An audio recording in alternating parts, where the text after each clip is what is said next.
तर हे आहे आमचं घर. तर आता सध्या तर 2 मजली आहे. तर थोड्या दिवसांनी आम्हाला 3 मजली बांधायचं आहे. त्यासाठी वहिनी, भाऊ सगळेजण आता प्लॅन करायले. तर ते तुम्हाला व्हिडिओमध्ये बघायला भेटेल आता.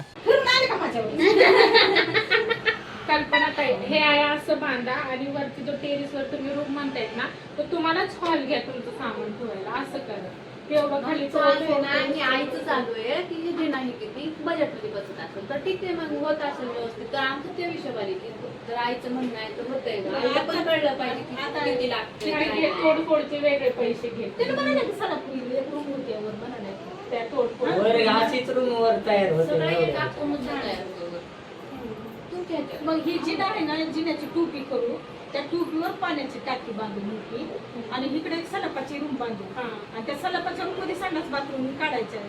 आणि मग त्याच्या पुढे एक पाण्याची नळ काढू कपडे धुवायला.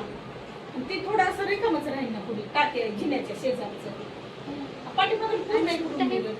हा ना, राहायचं ना आपण एकत्र, सगळ्यांनी एकत्र व्हायचं. सगळ्यांनी आपलं अजिबात तुम्ही झालं नाही पाहिजे. घ्या, आहे तसं बांधून घ्या.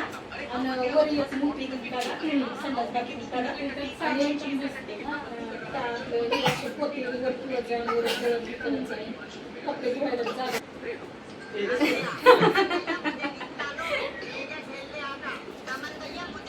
आम्ही भांडत कामाला हे भांडते, माझ्या बायकोला लय काम लागते, माझ्या बायकोला लय काम लागते. हा, ते भांडलं पाहिजे नाही, पुचकं टोमणं बिमणं तर अजिबात नाही मी पाहिजे. तुला आधीच म्हणले की तुझी नव्या भांडी. हा, मग काय खरं नाही बघ मग.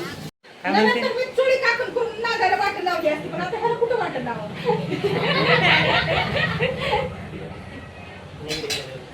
कोणाच्या घरी पाठवू? निकीच्या घरी. यांना रिक्षा बाकी झाली. यांची एक समाधान केली आकाची.